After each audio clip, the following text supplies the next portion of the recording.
Il est d'une importance considérable de noter que l'épître aux Éphésiens a été envoyée à des églises locales. Bien que l'épître soit une majestueuse présentation de l'Église dans son entier, mettant en évidence chaque dimension des éternités, des mondes et des âges, et présentant les profonds conseils de Dieu, ce fait a quelques implications très provocatrices et très scrutatrices. Nous devons rappeler à nos auditeurs, auditrices, la réalité d'une chose telle qu'une révélation authentique et précise de ce qu'est l'Église, et donc de la base de son unité. Le fait qu'il y a un tel souci mondial en ce qui concerne l'unité des chrétiens et une telle activité en relation avec cette unité peut être quelque chose à prendre en considération. Et un tel souci devrait nous trouver de plein cœur en sympathie avec cela.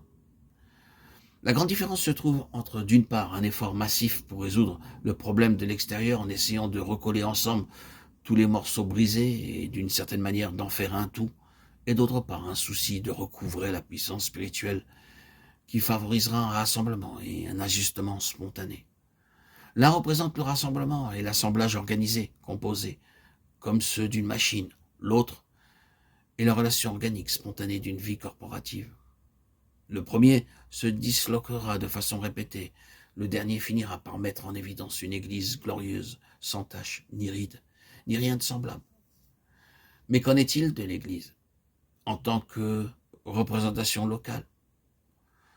Nous devons nous souvenir que lorsque Paul écrivit cette épître aux Éphésiens, l'envoya aux églises dans les lieux, il était très bien au courant des tendances ou même des mouvements réels vers la déviation et la rupture dans les églises.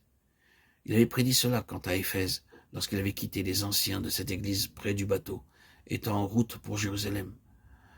Je sais qu'il s'introduira parmi vous après mon départ des loups cruels, et qu'il s'élèvera du milieu de vous des hommes pour entraîner après eux.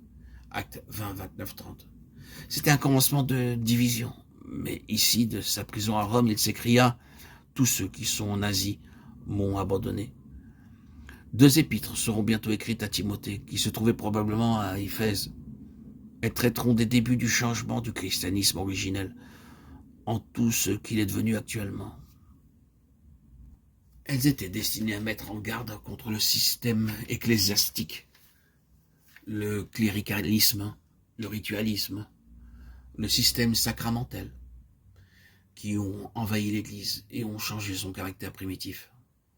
Non, Paul n'avait pas la tête dans les nuages et les pieds hors de terre quand délibérément il écrivit cette épître aux Éphésiens au sujet de ce qu'est l'Église.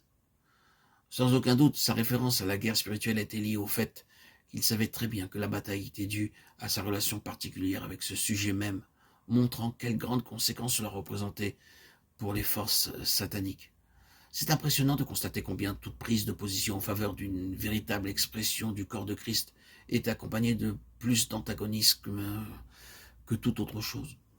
S'il s'agit d'une congrégation, c'est-à-dire un nombre de chrétiens différents venant à un lieu donné pour un culte public, sans aucune vue d'église corporative, ni aucun ordre divin, ou s'il s'agit d'une salle d'une mission utilisée principalement pour prêcher l'évangile aux perdus, ou encore s'il s'agit d'un centre de prédication où les gens vont pour écouter un prédicateur bien connu. Toutes ces choses se poursuivront d'une manière tranquille, avec peu d'opposition provenant de l'intérieur ou de l'extérieur. Mais qu'il y ait un mouvement en direction d'une réelle expression corporative d'un témoignage constitué du Saint-Esprit au Christ corporatif, alors la bataille est engagée. Et tout sera essayé pour mettre cela en morceaux, pour le discréditer, ou, en quelque manière, pour annuler ce témoignage-là.